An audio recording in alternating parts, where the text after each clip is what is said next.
Big Deals Experts, o podcast do Investidores VC que reúne especialistas do mercado e insights para impulsionar startups. Olá pessoal, sejam todos bem-vindos ao Big Deal Expert. Eu sou David Ledson e estou aqui há 21 episódios com a minha amiga Cris Pinho. Você nem me aguenta mais. A sorte é que a gente tem ótimos convidados, né? A gente tem sempre aquele ponto de equilíbrio, né? E a Cris traz aqui aquela essência da experiência. A gente pretende fazer 100 episódios, 200 episódios. Então vocês irão aguentar a gente aqui por muitos anos. E a gente, nesse encontro quinzenal, a gente recebe conselheiros, conselheiras, advisors, pessoas com experiências notórias nesse mercado sobre gestão, governança, gestão de impacto. A gente vai falar sobre isso hoje e o papel dessas pessoas dentro das organizações. Mas antes da gente apresentar aqui a nossa convidada, que, modéstia à parte, eu fiz um convite especial, Cris, porque tem muito tempo que eu queria bater esse papo, ouvir as histórias dela. Eu gostaria de falar para vocês que nos acompanham que nós somos patrocinados pela Minimal Club. E para você que já usa a Minimal, camisa básica preta, a minha tá de baixo aqui, ó. Tá muito frio aqui em São Paulo. A minha também, tá muito frio aqui em São Paulo, mas a minha Minimal tá aqui. Vocês terão 15% de desconto e a Moon 10% ali, o QR Code vai aparecer na tela para vocês aí. E sem mais delonga, para apresentar a nossa convidada, Cris. Então, hoje nós temos aqui a Kelly Batista, que eu não sabia, mas nós temos inúmeras coisas em comum. Está sendo um prazer enorme conhecer a Kelly, eu tenho certeza que será o mesmo para vocês. Então, a Kelly, ela é diretora executiva do Conselho Educa 2030, Fundação Lehman, comunista do mundo negro e empreendedora. É LinkedIn Top Voice, gente, 2023, LinkedIn Top Voice de responsabilidade social e empresarial. Mãe preta, periférica, diretora executiva da Fundação Umbi. E tem muitas outras coisas que a Kelly faz, mas eu vou dar o prazer para ela aqui, ela vai começar a conversar conosco. Kelly, seja muito bem-vinda. Obrigada pelo convite, Ledson, Cris. Estou muito feliz de estar aqui, vendo pessoalmente, principalmente o Ledson, que já fazem uns 4 anos que eu estava esperando esse encontro. E prazer te conhecer, Cris. Na verdade, a gente já se conhece, só não tinha se visto, né? De alguma forma a gente está junto. Verdade. Mas, eu faço 1 milhão de coisas, sou uma mulher preta de 40 anos e sou mãe. Eu acho que é a carreira mais difícil que eu tenho hoje. Eu confesso que ser mãe não é fácil, né? De 2 meninos ainda. Criar 2 meninos para o mundo da forma que a gente acredita que o mundo vai ser melhor. Então, é uma coisa muito difícil. De carreira, hoje, a principal, sou diretora executiva da Fundação Umbi, que eu vou contar para vocês um pouco o que é. E entrei em conselhos, aí fui entrando nos últimos anos, né? Sei lá, nos últimos 4, 5 anos, fui sendo convidada para ser conselheira e hoje estou aí assumindo algumas cadeiras em conselhos e é um papel muito gostoso, né? De você pensar a transformação de empresas, de startups, de organizações sociais. Me arrisco a escrever, então escrevo muito sobre carreira e negócios no portal Mundo Negro, que é o maior portal para pessoas pretas do país, né? Então, junto comigo, tem outras aí executivas que pensam em carreira e negócio, escrevendo para a população negra, né? Hoje a gente é o maior portal aí dentro do LinkedIn. Em algum momento do ano passado, virei Top Voices do LinkedIn. Acho que de tanto que eu escrevo, acabaram me convidando. E é uma coisa muito gostosa, né? Você saber que tem pessoas ali te observando, pensando em carreira e pedindo também aí, de alguma forma, uma mentoria, um conselho. Você sempre pensando no que você está escrevendo. Tem sido uma descoberta muito boa. Mas, acima de tudo, eu falo que eu sou ongueira, né? Eu sou do terceiro setor, é a minha formação. Apesar de eu ter vindo de faculdade de tecnologia, eu acho que o terceiro setor me escolheu. E nos últimos 23 anos eu tenho aí passado por organizações incríveis que eu tenho o prazer de falar. E pensar em impacto social é muito bom, né? Acho que é isso, assim, de começo, essa sou eu. Ongueira eu gostei, viu? Eu sou ongueira, eu falo. Eu também sou fundadora de uma ONG. Será que eu posso dizer que eu sou ongueira? Você pode dizer que você é ongueira. Posso, né? Pode, claro. Então tá bom. Uma vez ongueira, sempre ongueira. Uma vez ongueira, sempre ongueira. Muito bem. Legal. Kelly, conta pra gente um pouquinho, qual que foi o momento, assim, que deu aquele turning point, que você saiu da tecnologia e falou, agora eu vou focar no terceiro setor. Eu quero não só apresentar o meu conhecimento em tecnologia, em gestão, em pessoas, de tudo que você adquiriu ao longo do tempo, mas focado num segmento específico. Boa. Onde você pudesse causar impacto na vida das pessoas. Boa, já foi bem profunda essa conversa, já tô aqui pensando. Mas, bom, eu venho numa família de situação de vulnerabilidade, né? Sou a primeira de muitas coisas. E caí numa faculdade de tecnologia em 2000, 2002, né? Antes de programas de cota, enfim, né? Eu venho de quando tudo era mato. E aí eu acho que foram os 4 primeiros anos mais difíceis da minha vida, porque quando você sai da sua bolha e cai numa faculdade pública para estudar tecnologia, né? Enfim, sem ter um computador em casa, no Brasil a internet era uma coisa muito nova ainda, né? Então, ali já foi um impacto. E aí não fui para a área de tecnologia, não tinha inglês fluente, naquela época o mercado não era... Hoje eu acho que o mercado tem portas mais abertas para quem está iniciando. Naquela época, né? As pessoas tinham que ter um currículo gigantesco e fui dar aula na área de tecnologia para a rede pública. Eu estava contando para a Cris que a minha primeira carreira assim, de registro em carteira foi como professora. E fiquei 5 anos na rede pública, ensinando. Naquela época era informática, né? Hoje as pessoas dão risada quando você fala de curso de informática, porque hoje parece que todo mundo digitalmente nasce sabendo. Mas eu sou da época que a gente ensinava informática para alunos, né? A rede pública em São Paulo tinha isso.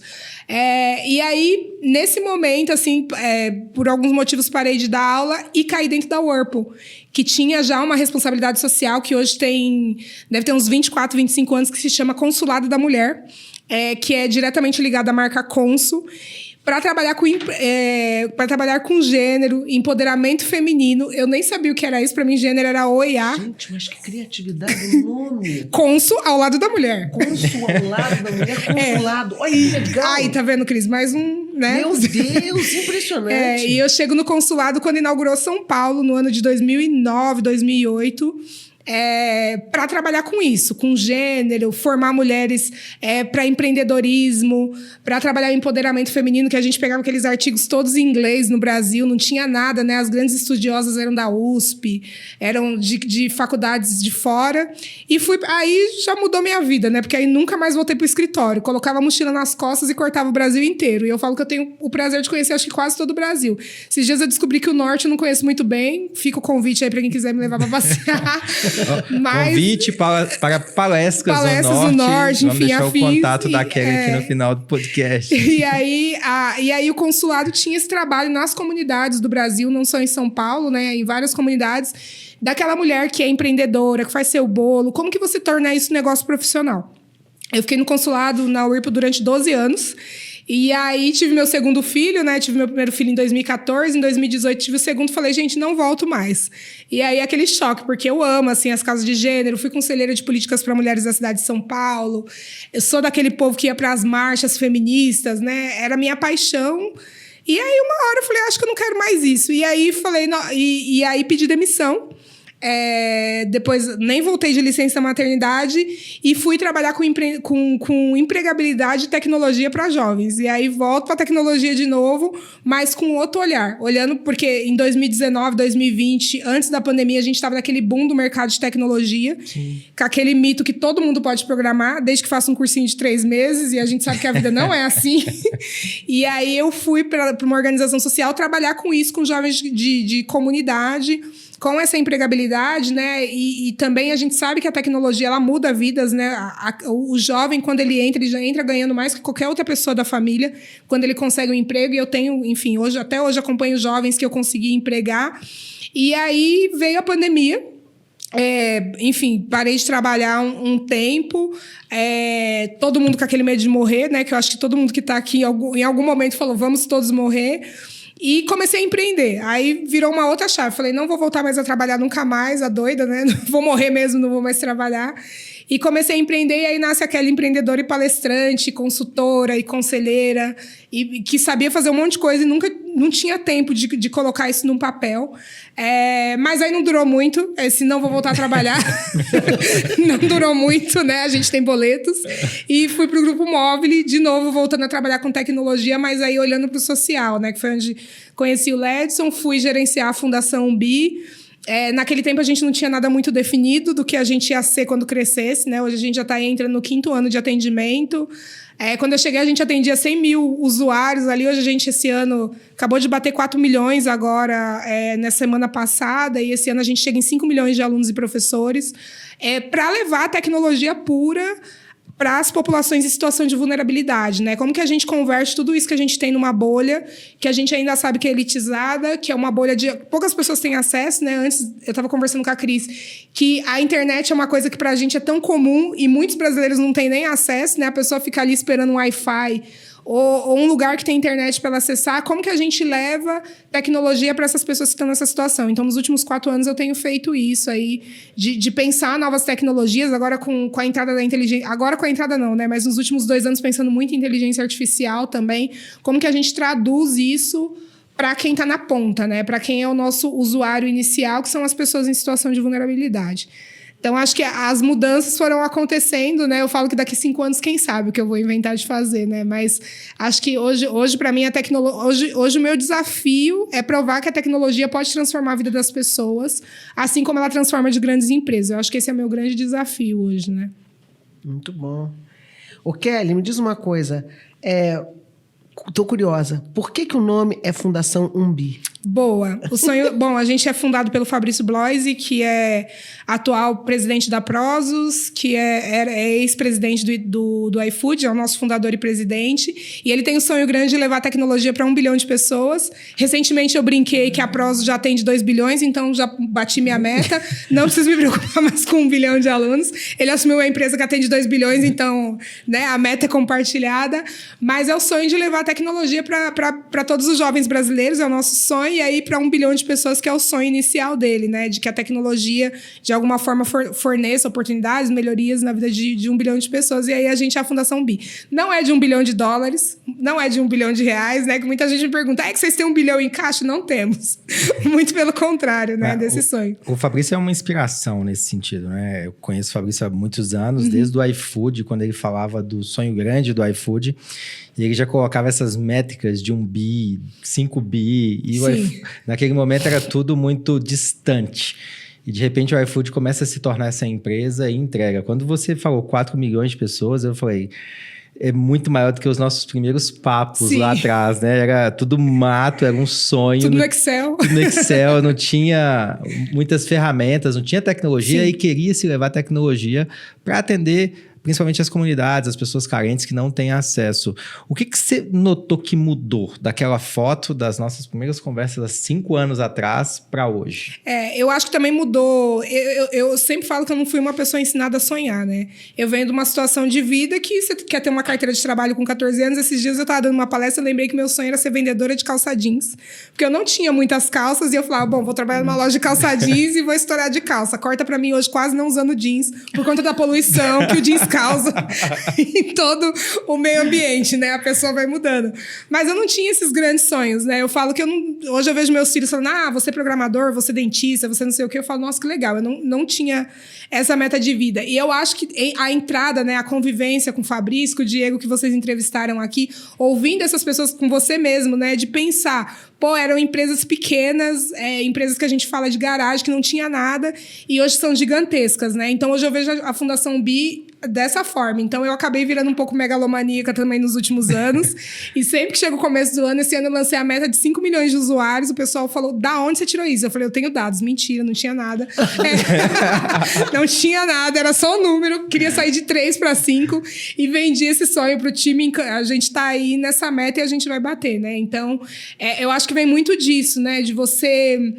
olhar para frente e ver que tem oportunidades, né? E ter a cara de pau. Eu acho que a gente que está no terceiro setor de alguma forma, apesar que eu estou num lugar que eu converso muito com empresa, que eu convivo muito com executivos, que eu acabei me tornando de alguma forma uma executiva, mas eu olhar e falar, bom, eu consigo, né, tirar essa síndrome de vira-lata que as pessoas falam, né, e falar, não, a gente consegue fazer uma coisa melhor com qualidade e pensar alto, né? Eu espero que em dezembro eu não saia com 10 milhões na minha cabeça de novo e coloque meu time doido, né? Mas vai saber. Mas é um sonho bom, né? Impactar sonho bom. 10 milhões de pessoas, chegar a impactar 1 bilhão de pessoas, que é o objetivo ali, é ajudar a transformar o nosso país. Que Eu também. Com um bi você transforma uma parte do mundo. Isso, claro. né? A gente já vai para um país A aí. ambição do Fabrício aqui já é ultrapassada. Mas ele já bateu a dele, então... E é através da educação, né? Então, Sim. conta pra gente um pouquinho, Kelly, como é que é a sua leitura sobre a educação, assim? Quanto que você tem percebido o acesso? Porque a nossa realidade é muito próxima de ponto de origem, de comunidade, de dificuldade, de acesso, a faculdade ser um sonho muito distante. E hoje você palestra em ambientes que você percebe que tem um pouco mais de acesso. Não Sim. tanto ainda disponível, mas já um pouco melhor. Como que tem sido a sua leitura? As pessoas estão conseguindo mudar um pouco a história? Boa, eu acho que para mim que vem desse modelo de universidade, por exemplo, que não tinha entrada de pessoas em situação de vulnerabilidade, a gente não tinha pessoas negras na universidade, já é um salto. Hoje você vê formaturas, você conversar com jovens, né? Recentemente eu conversei com jovens negros que estão estudando fora do país, né? Em faculdades dos Estados Unidos, e jovens do Capão Redondo, que é uma região de vulnerabilidade aqui de São Paulo, de regiões rurais de Minas. Então eu acho que o acesso, de alguma forma, 20 anos depois, né, 20 e poucos anos depois que eu saí da universidade, já mudou. Eu percebo que existe uma melhoria. Eu percebo que hoje existem esses projetos de acesso, né? A gente tem projetos aí para o jovem se manter no ensino médio, a gente tem os projetos de transferência de renda, que a criança na escola ela consegue se manter. São projetos que nos últimos anos foram criados e permite com que isso aconteça. Né? A gente percebe, né? O ano passado eu lembro que eu li uma reportagem dos filhos do Bolsa Família, que eu acho que o Bolsa Família completava 20 anos, e tinha a história de um rapaz que ele hoje mora nos Estados Unidos e ele estudou em Harvard. E a fala dele era: o Bolsa Família, minha mãe conseguiu me manter na escola, eu não precisei trabalhar na zona rural. Isso me marcou profundamente, porque é sobre isso para isso que a gente trabalha, né? Para que as pessoas tenham o mínimo de oportunidade para a escola. Mas ainda a gente tem muitos buracos, né? O ano passado saiu uma pesquisa também que eu me lembro, que me marcou, que 178 mil crianças não têm acesso ao ensino básico, que aí seria aquele ali dos 4 anos que você tem que ir para a primeira infância ali na escola para ser alfabetizada, que é aquela forma lúdica que é quando você começa a ter contato. E por que isso acontece? Porque não tinha transporte escolar. E aí você é uma mulher de periferia, que você tem 2, 3 filhos, você sai para trabalhar de manhã, você deixa os filhos sozinho, você não tem dinheiro para pagar uma van escolar que, sei lá, é 200, 300 reais, seu filho não vai para a escola. E aí você já matou a primeira infância da criança, né? E quando ela entrar lá na primeira série, ela já vai entrar com uma defasagem. Porque primeiro ela vai ter que ser acolhida. A professora não vai ter tempo de fazer isso.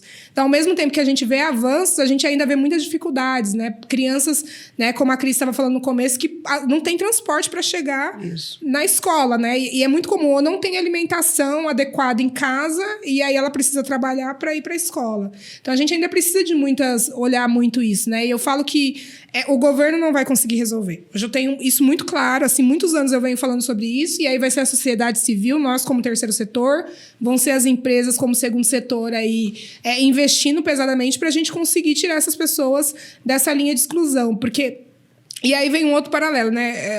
A diversidade, a palavra da moda, eu quero pessoas diversas, eu quero pessoas pretas, eu quero pessoas, mas essas pessoas são na periferia. Se eu não invisto na periferia, eu nunca vou ter essas pessoas no corpo da empresa. Então, assim... Excelente ponto, né? Assim, a gente fala muito sobre isso, mas esquece que o acesso, o recurso básico, sim, onde ela mora, a comunidade, o acesso à saúde, a saneamento básico, não tem como você equilibrar o topo da pirâmide se a base não tiver minimamente azeitada. Porque muitas empresas, algumas já enxergaram, mas muitas empresas não enxergaram que a desigualdade é uma ameaça para o negócio. Sim. Então ele tem que estar na tua matriz de risco. Ah, você não botou mudanças climáticas na matriz de risco. Tem que pôr? Claro que tem que pôr. Ah, você tem que botar a desigualdade também? Claro que tem que pôr. Porque como é que você vai, no futuro, você ter mais pessoas e ter a diversidade e botar esses talentos lá dentro se você não está combatendo a desigualdade no território onde você atua? Esquece! Isso é uma ameaça para o negócio. E uma reflexão sobre isso a gente viu na pandemia, né? As empresas mandaram todo mundo para casa, vai trabalhar remoto. As pessoas não tinham internet, não tinham luz direito, as pessoas sentavam no chão, na cozinha para acessar. E para quem, obviamente, tem condições, tinha todo aquele conforto, era maravilhoso. Mas a gente está falando do percentual muito pequeno da população. E gerou muito mais desgaste emocional, pressão, estresse, ansiedade. E falar sobre esses elementos que de fato são transformacionais, eles não ganham tanto holofote.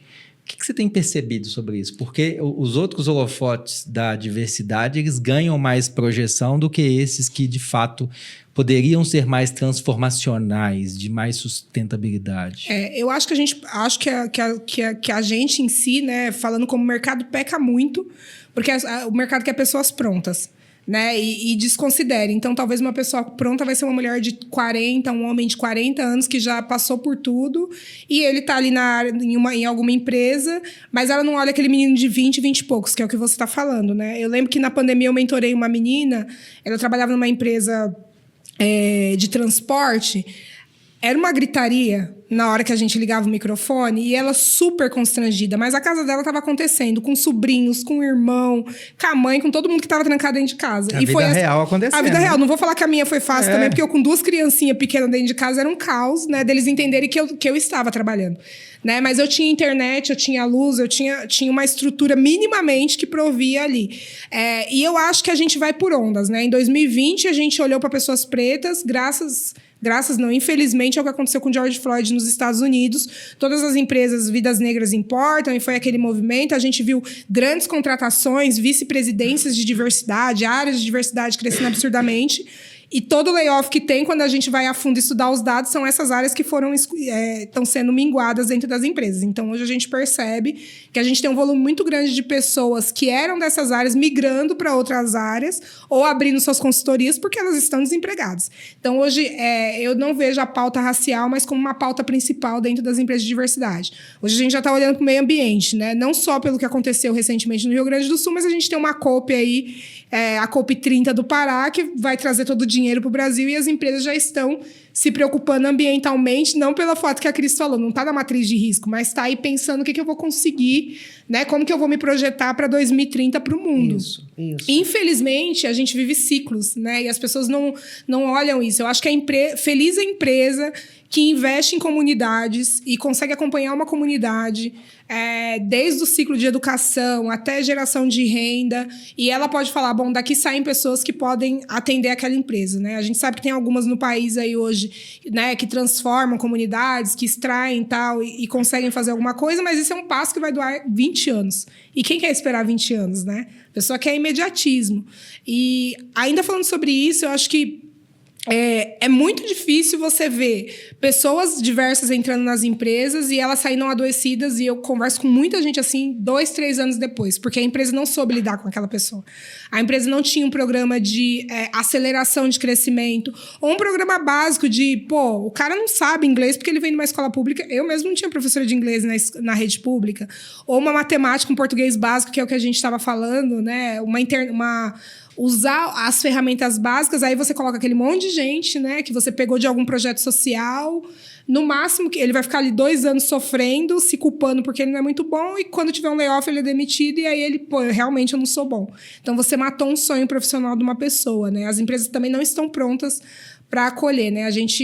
E aí eu tô falando de pessoas negras, que é o meu lugar, mas quantos PCDs a gente trabalha, né? Com quantos a gente atua? Com quantas pessoas trans estão no board da sua empresa? Então, acho que são várias camadas que as empresas ainda não olham, né? Onde que estão essas pessoas, né? Onde que estão, né? Infelizmente, é a realidade.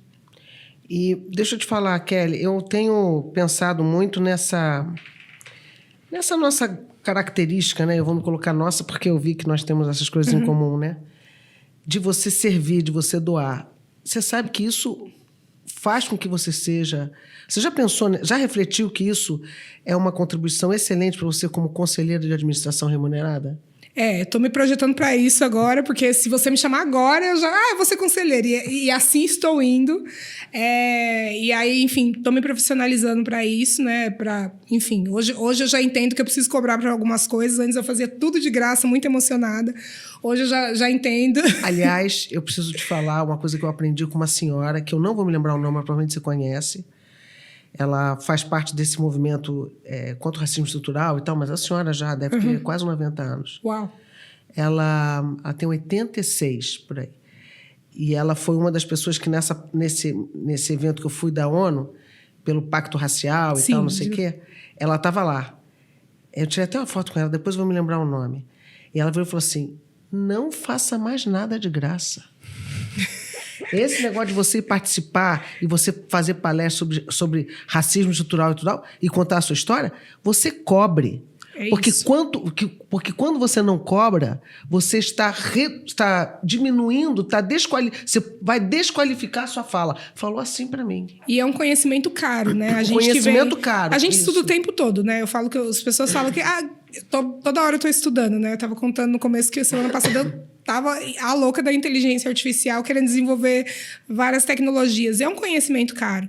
Então, hoje eu comecei a entender sobre isso, né? De que eu preciso, até para não queimar a largada de outras que vão vir depois de mim, né? Porque senão, se todo mundo faz de graça, por que Isso. Né? Então, a gente também hoje tem que pensar isso, né? Pensar dessa forma, né? Então, acabou que estou me profissionalizando como conselheira, né? Hoje, óbvio, eu participo de conselhos, mas tirando certificações, entendendo melhor como esse movimento para isso mesmo, né? E principalmente, eu vejo muita gente, né? Nasceu esse movimento de ESG no Brasil, né? Veio importado, que para mim já é um movimento que a gente faz a vida toda dos zongueiros da vida, de impacto social. E eu percebo que muita gente tem pautado isso sem ter zero conhecimento na causa. Né? Mas são pessoas que estão qualificadas ali para alguns conselhos, né? E as empresas têm essa ansiedade. Tem. Algumas pessoas estão lá e não são pessoas qualificadas para isso, né? Não entendem minimamente de uma comunidade, né? Então, são projetos, muitas vezes, que nascem, nem chegam a crescer. Nascem e morrem, queimam milhões de reais porque as pessoas não conversaram com as comunidades. O mínimo, né? É você conversar com o usuário. Então, Isso é um erro, assim, brutal, né? E por quê? Porque vem da prepotência de quem tem o dinheiro. Sim. Que acha que tem a resposta e a solução do problema. Né? Então, é óbvio que o troço não vai evoluir. Você não foi lá para você realmente entender primeiro qual era o problema e justamente ver qual é a solução, porque a solução está lá. As pessoas sabem qual é a solução. Então, você vai, despeja um monte de dinheiro, a empresa acha que sabe tudo, pega ali um consultor, né? Que também não tem a humildade, digamos assim, para fazer essa troca de experiência e aquele projeto, ele já nasce, ele é natimorto, né? Sim, a Já gente nasce ignora, morto. né, os saberes populares, muitas vezes. Muitas vezes. E eu sempre falo, as pessoas falam, como é que é para você entrar numa nova comunidade, né? Enfim, desde Paraisópolis, Rocinha, Maré, comunidades no Nordeste, enfim, conheço várias comunidades. E eu acho que a primeira coisa que a gente tem que fazer é reconhecer que tem pessoas, lideranças ali que já estão ali, já sabem o que estão fazendo. Então, antes de eu chegar com um novo projeto, eu tenho que pedir licença para essas pessoas, né? E entender o que elas estão fazendo. Não vir com coisas novas, né? Porque é um saber que já está ali. É o cara que mora ali, é o cara que acorda com o corpo na porta dele. E ele vai saber se o jovem vai querer fazer tecnologia, ou vai querer fazer desenho, ou vai querer fazer dança, né? É ele que está ali, eu não estou naquele lugar, né? Então, a gente também tem que, como você disse, né? Baixar um pouquinho a bola e entender que a gente pode até ter o dinheiro para fazer o projeto, mas a gente não tem o conhecimento, né? Da comunidade. Um dos exemplos mais legais que eu vi recentemente foi conversando com um diretor de uma empresa de saneamento, que a maior dificuldade que ele tinha era como que eu vou entrar nas comunidades para levar o saneamento nas comunidades. E quem é que não quer saneamento, gente? Imagina, se você o cheiro não tem horrível dentro de saneamento... Não, e a doença, né? Então, o que ele fez? Bom, ele teve a sorte, primeiro, o seguinte, né? Por que a energia tem dificuldade de entrar na comunidade? Porque ela está tomada por miliciano. Sim. Que toma conta da energia. Então, a energia não entra lá. Mas não era o caso do saneamento. Saneamento, água e esgoto não é provido por ninguém, né? Então, essa era uma vantagem. Mas a segunda coisa foi que ele entrou com o discurso da saúde para os chefões ali do local e com emprego. Então, a parte de manutenção das redes e tal, ele gerava emprego para os elementos da comunidade. Perfeito. Envolveu todos os atores que estavam ali, eu acho que é isso, né? Dentro do mercado, dentro dos conselhos, a gente precisa envolver os atores, né? Não só... Hoje eu tenho esse papel, eu escuto investidores, eu escuto professores, eu escuto aluno e eu escuto a minha equipe. Né? Então, eu estou escutando todos os lados quando eu vou lançar um novo projeto e entendendo quem é o usuário final. Né? Isso faz sentido para você? É legal isso daqui? Porque, às vezes, o investidor é isso. Eu vi em tal lugar, isso super funciona. Tá, mas e quem vai usar aqui no Brasil, aqui nessas comunidades? Faz sentido? né? Então, eu acho que a escuta, assim, para conselho, para negócio, para qualquer coisa, a gente tem que fazer, porque a gente não é dono de saber nenhum no fim do dia, né? A gente não sabe nada. Não. Então, acho que a gente precisa ter essa humildade, né? Agora, Kelly, me diz uma coisa. Na Fundação Bi tem conselho? A gente está montando um conselho agora, a gente está entrando no nosso 5º ano. Antes a gente tinha um conselho muito de pessoas, de stakeholders ali, de pessoas que estão...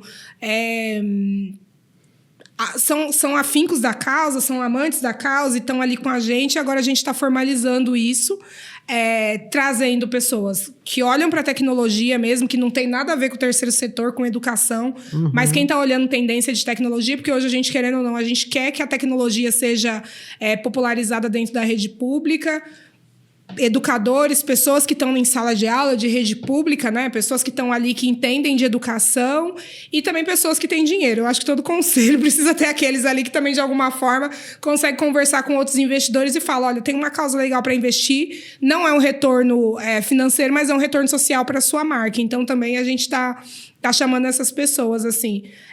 E eu falo que, paralelo a isso, eu tenho felicidade de ter pessoas conselheiras na vida, né? O Ledson já foi um ano passado.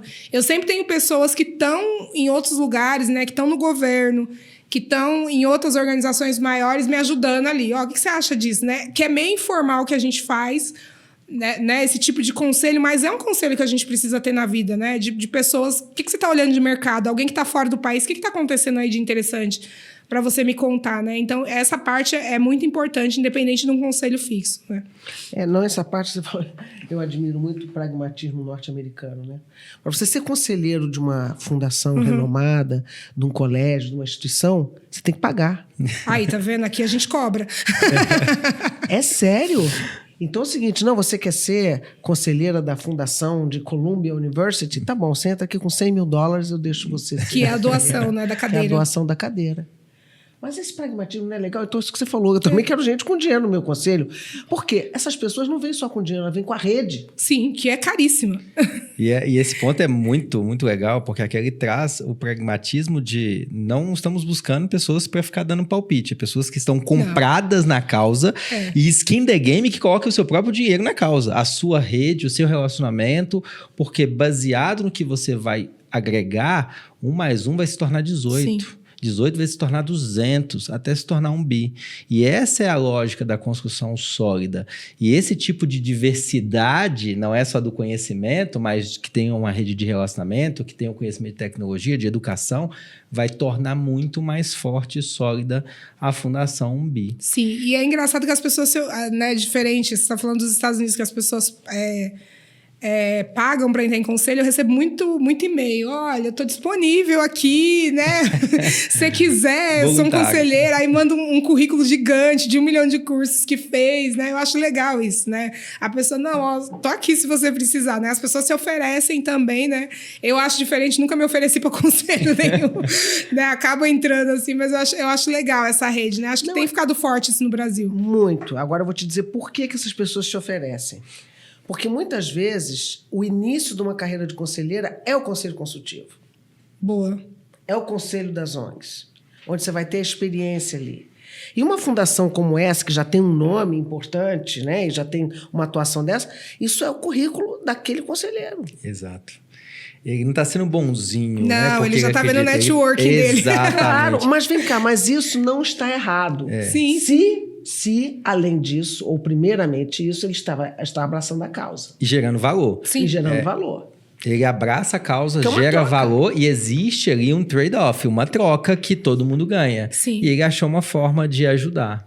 E é um cuidado que a gente tem conversado muito sobre essas pessoas, porque ano passado, esse ano, eu estava numa reunião da Fundação Lehman e saiu uma pesquisa, acho que do GIF, de como são os conselhos, até do terceiro setor. E ele espelha o conselho das empresas. São formados por homens mais velhos, brancos, sem diversidade. Os conselhos são a mesma coisa do que a gente vê nas empresas. E aí eu falei, cara, a gente não pode ter um conselho aqui dessa forma, porque a minha equipe não é assim, eu não sou assim. Então a gente também tem que tomar muito cuidado, né? Porque indiretamente as pessoas que vão ter experiência são exatamente essas pessoas que já estão no mercado há mais tempo e que vai reproduzir esse mesmo modelo que a gente tem dentro das empresas, né? Então, esse o cuidado também da gente escolher essas pessoas, né? E outra coisa que tem que escolher também é ver a performance. O conselheiro da organização sem fins lucrativos ele tem que ser avaliado. Todos os conselheiros têm que ser, Sim, tá? Mas o conselheiro que ganha, ele tem uma responsabilidade, ou ele se sente mais responsável de não faltar à reunião e tal. O conselheiro voluntário não é isso. Então você também não pode contar com um conselheiro que não comparece. Você também não pode contar com um conselheiro que não lê o material. Você não pode contar com um conselheiro que não abre a boca durante a reunião do conselho. Você não está servindo para nada. E no conselho voluntário, isso é muito comum. Gente, eu sou conselheira de uma organização social que eles me botam para trabalhar, viu? Acho que eles fizeram curso com você antes. Eu sou de comitê de não sei o quê, não sei o que, sexta-feira mesmo eu tenho lá. Tem que bater ponto lá, tem que ir no evento. Eu sou conselheira voluntária do Instituto de Governança Corporativa Brasileiro, do IBGC. Sim. É a instituição que mais me dá trabalho. É reunião todo mês e reunião de 2 comitês que eu faço parte todo mês. Então são 3 reuniões por mês. Mas eu fico bastante feliz no nível de maturidade que as empresas, organizações estão adquirindo. Sim. De não é só proforme. Eu tenho, vou contar para o mercado que se tem. Não. Eu tenho, é atuante e é o tipo de curadoria, de governança que a gente espera. Boa. E esse é o desafio que a gente busca muito, né? É isso mesmo. Boa. Mas estou aí, trabalhando. Agora me conta o seguinte, você tem aqui também, você escreve, você diz que gosta de escrever, você é colunista, conta um pouquinho sobre isso. Eu descobri que eu gosto de escrever na pandemia, acho que todo mundo descobriu coisas na pandemia, né? Foi meio que... E aí, enfim, eu sempre... Eu sou muito inconformada com tudo, assim, né? Geralmente coisas que acontecem, casos que acontecem, né? Hoje eu acho que menos, mas eu sempre fui essa pessoa de militância, né? Acho que vem muito dessa formação do terceiro setor. E aí, escreve aqui, escreve um pouquinho ali, eu fui convidada para ser colunista do Mundo Negro, né? O Mundo Negro, ele aí tem... sei lá, quase 20 anos, a Silvia Nascimento é a fundadora, foi o primeiro portal negro, né? E hoje está nas redes sociais, é grande. E aí era um texto aqui, um texto ali, muita vergonha, né? Porque escrever é um negócio muito difícil, né? Você não pode colocar só a sua opinião ali, você tem que ir atrás de outras opiniões e tal. E aí acabou virando um hobby, assim. E eu fui começando a escrever muito, né? Então eu gosto muito, assim, então... Vejo uma notícia, já quero fazer o recorte racial, quero fazer o recorte de gênero. Mas por que essa notícia tá assim, né? Por que sei lá, 170... Quem são essas 178 mil crianças que não estão indo para a escola? Onde que elas estão? Né? São de que comunidade? Aí você chega lá, que é da comunidade indígena, que é da comunidade quilombola, que é do norte de Minas. E aí você vai fazendo esses recortes e isso vai apaixonando, né? Então, eu acabei virando, de vez em quando, escrevo para um jornal para o outro que me convidam. E aí foi uma paixão que eu fui desenvolvendo. Assim, não sou da área, né? Enfim... De jornalismo, mas esses dias eu falei, nossa, eu deveria ter feito jornalismo. Eu gosto de falar, gosto de escrever, eu deveria ter ido para essa área em algum momento. Então, acho que tem sido uma coisa bem legal, assim, né? E pra gente que está na educação é preciso, né? A gente precisa se comunicar com as pessoas, ter uma escrita fácil que as pessoas entendam, né? Assim como da forma que eu estou falando com vocês, os professores, as outras pessoas que estão me lendo, têm que entender o que eu estou querendo dizer, então tem sido um desafio bom aí de fazer. Eu confesso para você que eu gosto, mas é um esforço enorme que eu tenho que fazer. Horas. Não, porque eu tenho uma autocrítica muito grande. Então, eu não quero escrever abobrinha, entendeu?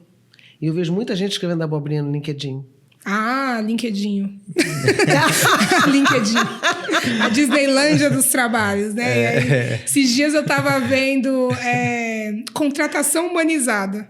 E aí eu fui ler o texto e falei, gente, o que é contratação humanizada?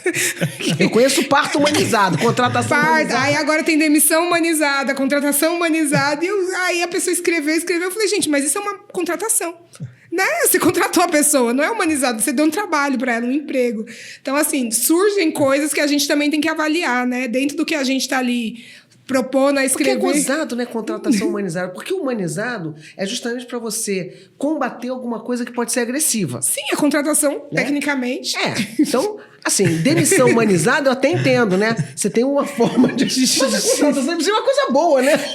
Deveria, né? A pessoa não conseguiu defender essa tese. E aí eu li e falei, não, gente, é uma contratação. Eu acho que, né, de toda forma, você acolhe um funcionário, você manda um kit, você manda um computador, de qualquer forma, eu acho que está sendo humanizado, né? Então, surgem muitas coisas e a gente tem essa autocrítica e esse cuidado, né? Porque é muita gente escrevendo o tempo todo, defendendo ponto de vista revista, que de repente vira uma tese, um negócio gigante, né? Toma uma proporção, né? Então, é um lugar que você tem que tomar muito cuidado, né? Não é só sobre a sua opinião, né?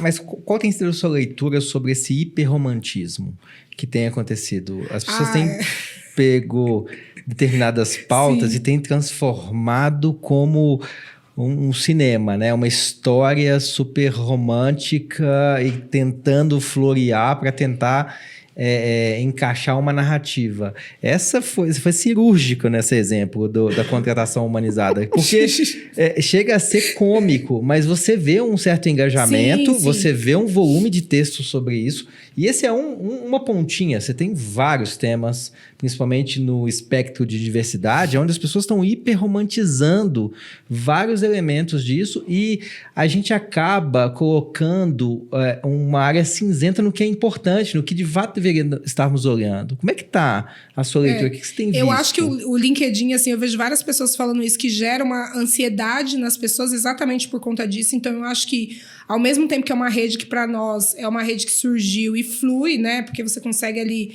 ter pessoas similares a você, desde que você se conecte a ela. Mas também gera uma ansiedade dessa romantização da maioria das pautas, né? A gente tá tendo um layoff, tá todo mundo desempregado, o cara escreve um texto maravilhoso, que ele saiu daquela empresa, e eu falo, cara, não é possível que você tá tão bem assim. Acabar de te demitir, né? Assim, um novo ciclo, né? Faz aquele texto assim, você fala, gente, não é possível. Hoje, na cadeira de Top Voice, óbvio que eu tenho, né, limitações ali, né? É uma rede que eu tenho que cuidar, porque hoje, tanto o LinkedIn como instituição, como outras pessoas se voltam para quem é Top Voice, quer saber a opinião. Mas eu acho que é isso, assim, algumas pessoas têm gerado muita ansiedade em outras, desnecessariamente por conta disso, né? E a gente joga uma cortina de fumaça em temas importantes. Às vezes a gente tem algumas empresas de pessoas que sofrem assédio. É óbvio que a maioria das pessoas optam por não se expor. Mas a gente vê que as empresas tem uma galera daquela empresa que deixa ela de uma forma, né, que você cai no conto do vigário. Eu falo e vai trabalhar lá e depois você descobre. Então a gente tem que tomar muito cuidado, né? De vez em quando alguém me chama, você conhece alguém de tal empresa para me contar alguma coisa? Porque olha, aqui é tudo muito bonito na empresa, né? Porque a pessoa até quer se candidatar à vaga, mas ela tá doente, ela tá adoecida, ela tá com medo. Então tem que tomar um pouco de cuidado também, né? Eu filtro muito, assim, em todas as minhas redes sociais, quem eu sigo, quem eu me conecto, né? A gente tem que fazer esse filtro, porque senão a gente acaba adoecendo também. Porque nem todo dia todo mundo tá bem, nem todo dia todo mundo tá bonito, né? Nem todo dia, né? Você vê uma notícia lá, acho que 2 semanas atrás eu vi que tinha reduzido o número de contratação de C-levels mulheres. E aí eu falei, gente, mas reduziu agora de mulheres? É óbvio que estão falando de mulheres brancas, mas de negra nem chegou a subir. Né? E quem que escreveu? Aí você vai ver a reportagem, uma pesquisa lá dos Estados Unidos e tal. Gente, mas eu tô num lugar que não tem nem negra, quem dirá que mulher... tá bom, mulher, mas que mulher é essa, né? Então a gente tem que fazer esses filtros. Eu busco muito isso, mas nem todo mundo tem essa leitura, né? Eu entendo que a pessoa ali no desespero de engajar, das empresas vem, acaba se perdendo, né? Eu falo muito de um livro chamado Factfulness, que um médico escreve, e ele conta exatamente esse recorte das pesquisas. Tentam assustar a população com recortes ali. Óbvio que tem um fundo de verdade, mas falta informação para deixar um pouco mais informada a população do porquê, do recorte. E aí fica aquela ansiedade permanente no ambiente. O tempo inteiro você está tentando consumir. Não é porque a pessoa sabe que ela vai ganhar muito like ou muito voz se ela causar. Não, é um ambiente perigoso. Porque o negócio viraliza muito rápido. Eu falo que hoje o que cai na rede já não é mais seu, né? A coisa viraliza muito rápida. Graças a Deus, assim, nunca aconteceu nada grave, assim, de coisa... Mas eu lembro que um dia eu postei uma coisa contando da minha trajetória e o cara escreveu embaixo. Mas você é parente de quem aí no iFood? Gente, o cara desqualificou. Eu escrevi alguma coisa. Anos meus de experiência. Sabe, meus trem da vida, meus metrô, né? Todas minhas caminhadas. E ele simplesmente se resumiu a perguntar isso, porque ele deve ter visto a minha foto, viu que eu sou uma mulher preta. E para ele não fazia sentido eu estar numa cadeira de direção de uma instituição do dono do negócio. Então eu vou dizer para você que ele foi até delicado na pergunta dele, podia ser muito pior. Não, podia, por ser mulher a gente sabe, né? A gente sabe. Não, mas ele se resumiu a isso, eu fiquei que tão cretino. em choque, né? Eu falei, cara, o cara eu digo não assim, nada. Ele podia ter sido mais cretino. É isso, assim, então as pessoas também não leem, né? Elas não se informam. História de geração Z, que é o tema da moda, né? Que todo mundo quer saber dos Zs da vida. O ano passado saiu um em cada 4 Zs não querem um emprego fixo. Um em cada 4 de quanto? Tá? Quantos Zs os caras entrevistou? 200. Exatamente. Aí, qual a amostragem, qual o recorte? E o povo descendo o pau nos Zs, coitados, né? O pobre do Z não sabe nem o que tá acontecendo. E aí é um recorte. Então, a gente tem que tomar esse cuidado, né? Em todas as redes. Então, eu faço muito esse exercício, assim, do que eu vou escrever, né? Que linha que eu vou... Não vou entrar em linhas que eu não domino, né? Não vou querer escrever, sei lá, de investimentos altos, porque não é o que eu faço. Mas a gente vê que todo mundo se aventura em tudo, né? Especialista.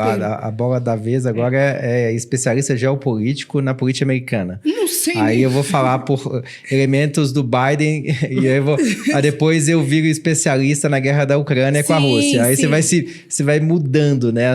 Eu tenho linhas que eu escrevo que, sei lá, você fala sobre maternidade, sobre carreira, sobre gestão de equipe, sobre diversidade ali no meu ambiente, mas eu também não sou uma especialista em diversidade, porque eu sou uma pessoa preta, mas eu não sou uma pessoa com deficiência, eu não sou uma pessoa trans, então não posso, né? A gente tem que ter limitações da onde a gente pode ir também, né? E sempre que as pessoas me convidam, eu falo, olha, tem uma pessoa muito melhor que eu que vai falar sobre isso. Eu faço esse exercício, né? Eu já fui convidada nos últimos anos, assim, para trabalhar em área de diversidade das empresas, pelo menos umas 4 vezes de grandes empresas. Eu falo, cara, eu só sou preta. Eu sou mulher. Eu não tenho mais... Assim, eu não estudei. Eu não fiz um mestrado, mas eu tenho, assim, umas 5 pessoas que estudaram, que podem trabalhar na área da sua empresa e fazer voar, mas eu não sou a pessoa. Porque é isso, as pessoas querem o rosto, né? Então, e você está ajudando a educar o mercado. Sim. Quando você traz isso num podcast, uma palestra, para uma empresa, para explicar para ela que diversidade não é isso. É muito mais do que isso. Não, e para você falar sobre isso, você tem que entender o processo. Tá bom, como é que essa empresa pode vir a realmente ter essa contribuição, né? A compreender, até essa inclusão? Se você não estudou e não sabe, não tem o método, como que você vai ajudar? Ela está tentando uma label, fazer uma ação de branding, de fazer uma ação de marketing. Se eu trouxer alguém com esse estereótipo, eu vou resolver resolvi o problema. É muito curto prazista. Eu vou afundar a área, porque como que eu vou... Você chega em mim e fala, olha, eu preciso que você contrate 100 pessoas com deficiência para a área de tecnologia em 6 meses. Onde que estão essas pessoas, né? Assim, são pequenas coisas que a gente tem que educar realmente o mercado. Falar, cara, tem gente que estuda para isso, né? Que tá aí há anos no mercado e pode te ajudar, então... E isso vai muito ao encontro do que você trouxe há alguns minutos, que é a mentalidade de ciclos. Nós somos muito curto-prazista. De repente surge um movimento, eu começo a fazer parte desse movimento, mas nem sei porquê. Sim. Eu não busco estudar, não busco conhecimento, não procuro uma Kelly, uma Cris para falar, deixa eu entender um pouco mais como participar. Não, eu vou fazer um movimento aqui, vou contratar alguém, coloco para dentro. E aí acontece o que você colocou, que é os layoffs. Quando vai fazer os layoffs, o que acontece? Essas áreas somem. Porque é um movimento fumaça. Eu preciso fazer para inglês ver, para o outro ver, para eu ficar bem nas redes sociais. E esse movimento, ele tem prejudicado muito a sustentação de trabalhos sérios. Sim. O que a gente escuta muito nas empresas? A gente até tentou, mas não deu certo. Mas por que não deu certo? Quais são os elementos? Será que tentou com quais intenções? Pois é. E essas reflexões, elas são pouco discutidas hoje. As pessoas podem ter sido apagadas durante o processo, né? E aí a gente pode voltar, hoje a gente está falando de novo de gênero, né? De que não tem mulheres em alto escalão. Essas mulheres seguem sendo apagadas a vida toda, né? Quando você olha aí que você vai em reuniões, você vê só homens na frente de grandes empresas, e eu falo de organizações sociais também, né? Se reflete no terceiro setor, né? Você vai ver as grandes organizações, são poucas mulheres que estão aí de direção para cima. Aí o presidente, né? Quem está aí no topo geralmente são homens. E a gente fica voltando ciclos, né? Porque quando eu comecei a trabalhar com gênero, a gente falava de gênero, de mulheres em cargos de liderança, né? Isso lá em 2007, 2000... E a gente está falando da mesma coisa hoje, de novo. Porque, de novo, a gente não tem, né? E quando você vê um relatório de uma empresa, normalmente ela descontinuou o compromisso que ela fez em algum momento da vida dela, ela deu um jeito que não existe mais, e ela deu um jeitinho ali e a vida seguiu, né? Então, essas bolhas são difíceis de furar. Eu falo que, né? Ontem eu estava conversando com uma pessoa da política, né, do Rio de Janeiro, que a Cris, que é de lá, ela deve entender um pouco melhor, mas da Baixada Santista, e ela falando o quanto que é difícil, quanto que ela está sendo perseguida, uma mulher preta que está aí para ser pré-candidata, o quanto que ela está sendo perseguida lá na cidade dela. E é isso, né, a gente está em todos os campos aí o tempo todo tentando furar essa bolha, né? Não é só no mercado de trabalho, mas é na política, é no governo, né? Onde que estão essas pessoas dentro dos cargos de governo também? Né? A gente, essa semana, teve uma declaração que não existem mulheres e pessoas negras capazes de assumir grandes cargos no governo. Eu fiz faculdade de gestão de política pública. Eu sou pós-graduada em política pública por uma faculdade pública. Se eu quisesse para um cargo de governo, eu acho que eu teria capacidade, né? Mas é isso, né? Isso é uma desculpa que serve para mulheres pretas e para as mulheres em geral. Sim. Então, numa resposta também muito semelhante a essa, é que nós não tínhamos mulheres que pudessem assumir cargos executivos no Ministério de Minas e Energia. E aí 2 mulheres amigas minhas, elas fizeram uma lista de 200 mulheres. É isso. E entregaram para o ministro. Falei, olha Escolhe. só quero te mostrar aqui. Tem 200 mulheres aqui. Disso aqui que nós levantamos, que estão espalhadas aí por esse Brasil, algumas aposentadas e outras não, mas tem 200. Então aqui...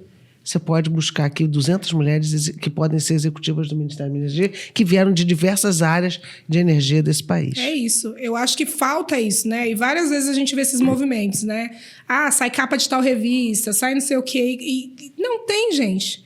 A gente tem, é difícil. Porque a gente está sendo apagado, mas a gente tem. Né? E também falta um pouco disso das empresas, né? Quando, às vezes, eu abro vaga na fundação e eu falo, olha, eu não... No passado eu abri, eu quero mulher, né? Para a área de tecnologia, hoje eu não preciso mais fazer isso. Porque as pessoas naturalmente só veem pessoas de algum recorte de diversidade. Porque elas enxergam que ali elas vão ser respeitadas e elas vão ter um plano de carreira. E aí, quando você fala para a empresa, você chama uma consultoria para abrir a sua vaga, e aí eu falo, eu quero isso, isso e isso, mas eu quero uma pessoa trans. Não tem. Ela nem começou a busca, ela já fala, então, muito difícil, não dá para ter outro recorte. Os vieses inconscientes. Na cabeça dela, ela não vai achar. Eu falo, cara, vai achar. Eu não preciso. E a gente acha, com muito mais facilidade, fazendo internamente, porque as pessoas estão aí, né?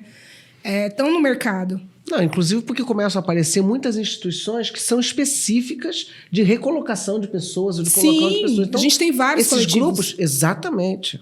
Muitos, de mulheres, de pessoas pretas, de pessoas trans, indígenas. A gente tem muito coletivo espalhado, mas que não conversam com a bolha empresarial, né? E nessa sua... nesse seu entendimento, principalmente desses blocos, dessas bolhas, elas conversam bem entre si? Conseguem integrar para gerar um valor mais sistêmico? Acho que, eu acredito que entre si, né? Faria Lima com Faria Lima se fala, né? Eu espero que sim, né? Tá todo mundo ali. Mas eu acho que a gente ainda é bem desorganizado no terceiro setor, né? No setor social. Muita gente fazendo a mesma coisa espalhado e a gente não consegue se conectar, porque é isso. Na pandemia nasceram muitas organizações e é a mesma pessoa que atende a criança, é a mesma que faz a ficha, que é a mesma que faz tudo, e ela não vai ter tempo de parar para ir para um fórum de captadores de recursos, por exemplo, que está acontecendo em São Paulo essa semana. Porque se ela sair da operação, a operação não funciona. Então, assim, no terceiro setor, eu sinto essa falta, né?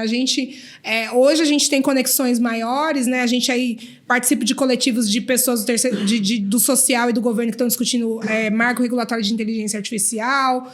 A educação a gente tem se integrado, mas é isso, né? A gente está fazendo 1 milhão de coisas ao mesmo tempo. Né? Então, a gente não tem esse tempo de parar e estudar. Eu vou sair da operação para ir 6 meses em Stanford estudar um MBA de gestão. Não consigo. Né? A gente não consegue, porque é isso, é muito imediatismo. Né? A gente assume um papel, muitas vezes, que é do governo. E eu sempre falo isso. Eu falo, gente, até aqui a gente vai, daqui para lá é o governo. Senão a gente faz o papel todo do governo, né? E aí fica mais fácil para quem a gente elege.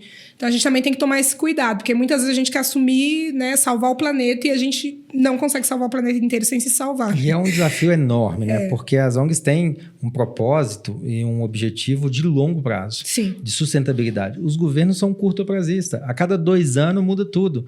Então, muda municipal, estadual, Sim. federal, e aí tudo que se começou parece que rasga Porque, e começa de novo. lamentavelmente, no Brasil e em outros lugares do mundo, o único objetivo dos governos é se reeleger. Sim.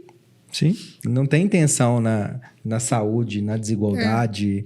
Entendeu? Então, assim, é uma miséria isso. Porque o cara bota o pé na cadeira, seja ele deputado, senador, vereador, presidente da República, ele já está pensando Daqui em como 4 ele vai se manter. Isso mesmo. E não como ele vai operar, como é que ele vai servir, como é que ele vai mudar o entorno dele. Ele não está preocupado com isso. Então, essa é a única... É por isso que muitas coisas não vão para frente, não dão certo. Kelly, como equilibrar tantos pratinhos igual você equilibra? Mãe, executiva, palestrante, escritora. Para quem olha para você hoje, independente do local que ela se encontra, quais as dicas você daria para poder conseguir seguir nessa mesma tocada que você faz? Primeiro, eu tenho rede de apoio, né? Eu acho que todo mundo precisa ter uma rede de apoio. E eu tenho minha mãe, meu pai e minha irmã que moram do lado. Eu tenho o meu marido que está em home office também. É óbvio que eu tenho escolas particulares que permitem que meus filhos fiquem mais tempo na escola. Então, eu acho que isso já é fundamental, né? E eu também, maioria do tempo, eu estou em home office. Então, você consegue gerenciar a rotina da casa. E aí, eu falo do privilégio, né? De você não ter que pegar 4 horas de transporte de volta. Não ter que acordar, sei lá, 4, 5 horas da manhã, que eu já acordei muito durante, né? Antes da pandemia era isso. E chegar em casa às 7 da noite, né? E essa loucura, então, te permite você ter a mente um pouco mais livre, né? De você conciliar ali seus horários para fazer as coisas. E eu tenho uma rotina que eu digo que é muito organizada, assim. Eu durmo muito cedo. Tomo muito café, que eu acho que não é bom. Não vou dizer que sou organizada, mas sou uma pessoa viciada em café. Mas eu durmo cedo. Normalmente, 9 horas, minha casa já tá apagando. Então, eventos à noite, quando as pessoas me veem, elas falam, gente, o morcego saiu de casa. Durante o morcego tá na rua. Às vezes eu posto uma foto à noite, o pessoal, nossa, você tá na rua? Porque pra mim, assim, me chamar pra jantar é um negócio... Gente, vamos tomar um café da manhã? Vamos fazer um brunch, né? Um negócio mais... Porque eu quero 9 horas estar dentro de casa. 10 horas eu quero estar dormindo no máximo. Então, acho que eu tenho umas rotinas assim que vão conciliando e permitindo, né? E eu aprendi o poder do não. Né? Hoje eu digo não para muita coisa. Coisas finais de semana, provavelmente eu vou dizer não. Porque eu tenho filhos, eu quero levar na natação, quero ficar vendo eles brincar à tarde. Então, eu também fui aprendendo a dizer não ao longo do tempo, né? Então, tudo que eu faço hoje é encaixado. Isso dá para mim fazer, isso não dá. Não sou uma pessoa que gosta tanto de viajar, né? Viajo, assim, né? Tento conciliar, mas, assim, viajar 2 vezes no mês, para mim, é um negócio que já me agonia. E as pessoas falam, mas é ali no Rio, né? Mas tem um aeroporto para você chegar. Tem uma esteira para você passar, né? Que não é ali no Rio. Então, eu comecei a organizar dessa forma, assim. Eu falo que eu quero ter uma vida saudável, não à base de remédios, não à base de crises. Então, hoje eu consigo me manter assim, né? Mas eu acho que a rede de apoio é fundamental. Assim, eu sou muito privilegiada, né? Porque a gente sabe de mães solos, né? Pessoas que vêm morar aqui na capital e os parentes estão lá longe, né? A criança fica doente, não tem nem quem deixar. Então, acho que, para mim, isso é muito bom. E eu tenho uma equipe que permite a Umbi andar sozinha. Eu posso ficar, acho que 1 mês, 2, 3 fora, que a fundação tá rodando e eu não preciso estar assim. Então, tem um time que roda sozinho também no CLT. No CLT. Ô, Kelly, como é que você se vê daqui a uns 10, 15 anos? Eu falo que eu não penso em me ver muito velha, assim, mais velha. Eu tenho isso, é muito louco. Eu não me imagino com 70 anos. E eu já tô com 40, né? Então, é pouco tempo, né? Se a gente for pensar. Mas eu não me vejo sem trabalhar em causas, assim, né? Eu gosto muito... Assim, eu não me vejo sem pensar em melhoria, né? Eu lembro que eu fazia uma mentoria, acho que, sei lá, 2012. Começou os negócios de coaching no Brasil, todo mundo lembra? No passado, né? E eu lembro que eu tinha uma mentora e naquela coisa de desenhar o mapa mental e o propósito de vida, e eu não conseguia. E ela falou, cara, você já tem o seu propósito de vida. É transformar a vida de outras pessoas. Isso, sei lá, 12 anos atrás, né? Eu nem imaginava que eu ia ser... Eu era uma educadora social lá na Whirlpool. E aí eu me vejo sempre fazendo alguma coisa, Cris. Assim, eu não me imagino sem estar pensando em prol de outras pessoas. Assim, tem dia que eu tenho um surto e falo, vou para uma empresa, vou ser uma executiva de uma empresa, não quero mais saber disso, quero ganhar meus stock options, né? Quero ir para uma startup, pensar em investimento, mas eu acho que eu não me vejo sem fazer algo nessas causas, assim, causa feminina, educação, né, que é o pilar da sociedade, não me vejo. Então, vai ser isso. Muito bom, Kelly. Obrigado por compartilhar demais essa história. É bom, não é? Já se passaram, assim, o papo vai indo. Se a gente não parar, a gente já tem alguns numa lista secundária que tem a parte 2. Então, o nome da Kelly já foi para a lista parte 2. Boa. Isso é uma lembrança nossa. Obrigada. Que é da Moon Basic. Olha. Que é uma camisa básica feminina. Ó, já dá pra ir pro Pilates. Não, é linda essa camisa. Linda. Bem ótima. Uma malha maravilhosa. Já tem 15% de desconto, Já né? Que eu vi. tem Então desconto. tá. Boa. E aqui, Kelly, olha, tem uma lembrança aqui, ó. Que a gente fez pra você. Gente, pra você que não lindo, eu esquecer tô da lá. gente. Olha pra você não que esquecer foto. da gente. Ó, pegaram uma foto boa, hein? Você viu? Nossa, Estamos lindo. eternizando o nosso momento do podcast. Muito lindo. Obrigada. E aqui um cartãozinho aqui. Ah, que felicidade conhecer vocês e estar aqui. Nossa, muito obrigada. Ó, sai cheia de presente, gente. Adorei. Já gosto assim. Mas acho que é isso. Eu acho que eu sempre gosto de falar de coisas que eu, né, da onde eu vou estar. Eu quero estar aprendendo muito o tempo todo. Acho que aprender, né, o tempo todo coisas novas. E a gente que tem filho pequeno, né, a Cris, os filhos já conhecia adulto, mas a gente aprende o tempo todo com criança, né? Eu acho que isso é gostoso.